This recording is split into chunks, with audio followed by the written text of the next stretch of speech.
పడ్డప్పుడు కొంతమంది ఆ తల్లిదండ్రులను నిర్లక్ష్యం చేస్తున్నారు. అందుకే ఈరోజు డే కేంద్రాలుగా వయసు మీద పడిన వాళ్లకు ఒక రిక్రియేషన్ ప్లేసు, అక్కడ అన్ని వసతులతో దేశంలోనే మొట్టమొదటిసారి వయసు మీద పడిన కుటుంబ సభ్యులకు ఈరోజు ప్రభుత్వమే కుటుంబంగా మారి వాళ్ళందరినీ ఒక దగ్గరికి తీసుకొచ్చి వాళ్ళందరినీ కూడా ప్రణామ్ పేరు మీద వాళ్ళందరినీ ఒక దగ్గరికి చేర్చి వాళ్ళకు అవసరమైన మానసిక ఉత్సాహాన్ని అందించడమే కాకుండా ఈ సమాజంలో ఈ సమాజం కోసము తమ కుటుంబ సభ్యుల కోసం సర్వం త్యాగం చేసిన తల్లిదండ్రులను ఆదుకోవాలని ఈరోజు ప్రణామ్ కార్యక్రమాన్ని కూడా మన ప్రభుత్వం తీసుకున్నది. మొన్న జరిగిన గ్రూప్ 1 గ్రూప్ 2 నియామక పత్రాలు అందించిన సందర్భంగా నేను ఒక మాట చెప్పిన. ఇక్కడ సెలెక్ట్ అయిన ప్రభుత్వ ఉద్యోగులు 90% పేద కుటుంబాల నుంచి గ్రామీణ ప్రాంతాల నుంచి వచ్చిన వాళ్ళే ఎక్కువ ఉన్నారు.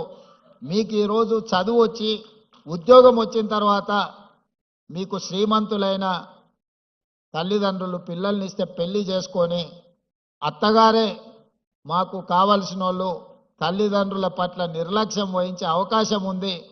కాబట్టి మీరు ఎవరైనా తల్లిదండ్రుల పట్ల నిర్లక్ష్యం వహించి వాళ్ళకు జీవనాధారం లేకుండా చేస్తే మీ జీతాలలో 10 నుంచి 15% కోత విధించి సరాసరి ఆ తల్లిదండ్రుల ఖాతాలలో మీ ప్రతి నెల జీతము తల్లిదండ్రుల ఖాతాలకు పోయేటట్టు చట్టం తీసుకొస్తా అని చెప్పిన.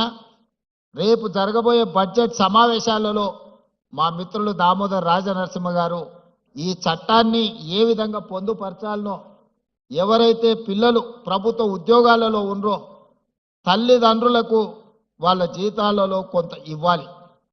కష్టపడి పెంచి విద్య నేర్పి ప్రయోజకులుగా తల్లిదండ్రులు మారుస్తే ప్రయోజకులు అయిన తర్వాత తల్లిదండ్రుల పట్ల కొంతమంది నిర్లక్ష్యంగా వ్యవహరిస్తున్నారు.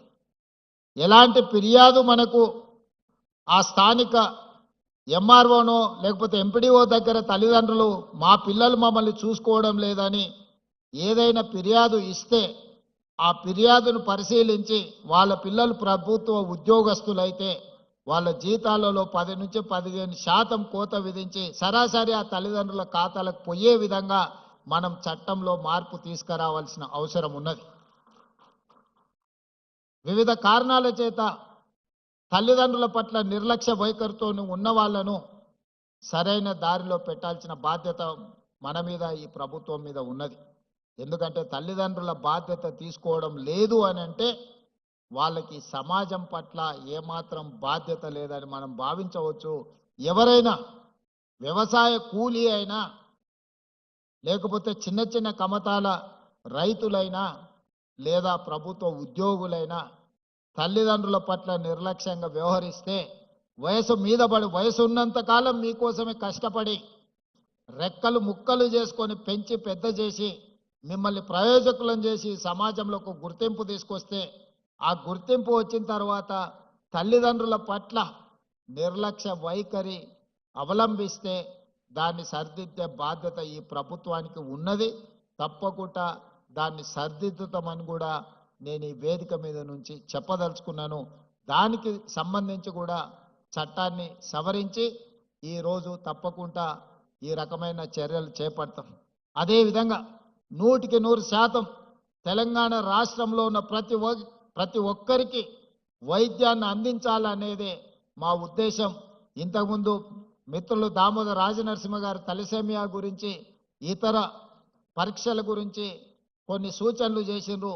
రాబోయే రోజుల్లో రేపటి బడ్జెట్ సమావేశాలలో హెల్త్ పాలసీ తీసుకొచ్చి ఈ రాష్ట్రంలో ఉండే ప్రతి పౌరుడికి 100% ప్రభుత్వం వైపు నుంచి వైద్యాన్ని అందించే విధంగా ప్రణాళికలు సిద్ధం చేస్తున్నాం. హాస్పిటల్కి వెళ్తే ఆస్తులు అన్నీ అమ్ముకునే పరిస్థితులు ఈరోజు మనం చూస్తున్నాం. అందుకే ప్రభుత్వం మీ అందరి పట్ల మానవీయ కోణంతో వ్యవహరించడమే కాకుండా మానవత్వంతో తీసుకునే నిర్ణయాలు మీ జీవితాలలో వెలుగును నింపబోతున్నాయి. తెలంగాణ రాష్ట్రం ఏ లక్ష్యం కోసం సాధించుకున్నామో తెలంగాణ సమాజం స్వేచ్ఛను కోరుకుంటుంది. తెలంగాణ సమాజం సామాజిక న్యాయం కోరుకుంటుంది. తెలంగాణ సమాజం సమానమైన అవకాశాలను కోరుకుంటుంది. సమానమైన అవకాశాలు కల్పించాలి అని మాదిగ ఉపకులాల వర్గీకరణను 40 సంవత్సరాల నుంచి పెండింగ్ ఉంటే దేశంలోనే మొట్టమొదటి రాష్ట్రంగా ఈ రోజు ఏబిసిడి వర్గీకరణ చేసి ఆయా శక్తులకు జాతులకు న్యాయం జరిగే విధంగా ఈ రోజు మన ప్రభుత్వం నిర్ణయం తీసుకున్నది. తాత్కాలికంగా కొన్ని వర్గాలలో కొంత అసంతృప్తి ఉన్నా దీర్ఘకాలికంగా ఈ వర్గాలన్నీ కలిసి ఉండే అవకాశం ఉంటుంది. ఈ రోజు వర్గీకరణ జరిగింది కాబట్టి కొంత కోపతాపాలు ఉన్న భవిష్యత్తులో ఒకరి మీద ఒకరికి అపోహలు తొలగిపోయి వాళ్ళందరూ కలిసి ఉండడానికి అవకాశం ఉంటుంది. అదేవిధంగా 100 సంవత్సరాల నుంచి జనగణన జరుగుతుంది కానీ కులగణన జరగలేదు. బ్రిటిష్ పరిపాలనలో కులగణన జరిగింది. మళ్ళీ 100 సంవత్సరాల తర్వాత మొట్టమొదటిసారి తెలంగాణ రాష్ట్రంలో జనగణనతో పాటు కులగణన చేసి ఎవరు ఎంతమంది ఉన్నారో వాళ్ళ దామాషా ప్రకారం వాళ్ళకు నిధులను ఇవ్వాలి, ప్రభుత్వ పరంగా అవకాశాలు ఇవ్వాలి అని ఈరోజు కులగణను కూడా పూర్తి చేసి వాళ్లకు రాజకీయంగా విద్య వైద్యంలో ఉద్యోగ ఉపాధి అవకాశాలతో పాటు రాజకీయ అవకాశాలు కూడా కల్పించాలని మన ప్రభుత్వము ఈరోజు సమగ్ర కుటుంబ సర్వే పూర్తిగా చేసి ఈరోజు సిపెక్ సర్వే ద్వారా డేటా యాక్యురేట్గా ఈరోజు మన రాష్ట్ర ప్రభుత్వం డిప్యూటీ సీఎం ఉప ముఖ్యమంత్రి గారు బట్టి విక్రమార్క గారి నేతృత్వంలో మన ప్లానింగ్ డిపార్ట్మెంట్ సిపెక్ సర్వే చేసి ఈరోజు తెలంగాణ రాష్ట్రం మొదటి రాష్ట్రంగా నిలబడ్డది.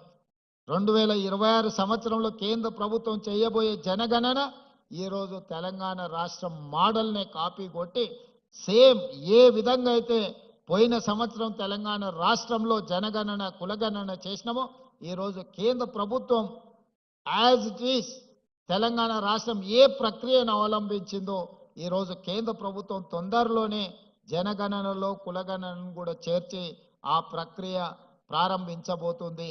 తెలంగాణ రాష్ట్ర ప్రభుత్వం గర్వంగా చెప్పుకుంటుంది, మేము అమలు చేసిన విధానాన్నే ఈరోజు కేంద్ర ప్రభుత్వం తప్పని పరిస్థితుల్లో మా ఒత్తిడికి కేంద్ర ప్రభుత్వం తలవొగ్గి ఈరోజు అదే విధానాన్ని తీసుకురాబోతుంది. దేశానికి మొత్తం తెలంగాణ రాష్ట్రం ఈ విషయంలో ఆదర్శంగా నిలబడ్డదని నేను ఈ వేదిక మీద నుంచి చెప్పదలుచుకున్నాను. అందుకే మిత్రులారా, సమస్యలు అన్ని పరిష్కారమైనాయని నేను చెప్పను. 2 సంవత్సరాల్లోనే అన్ని పరిష్కరించడం అద్భుతాలు చేసినామని కూడా నేను చెప్పను. కానీ ఉన్న సమస్యల్ని పరిష్కరించడానికి అవసరమైన ప్రణాళికల్ని మన ప్రభుత్వం రచించుకుంటుంది.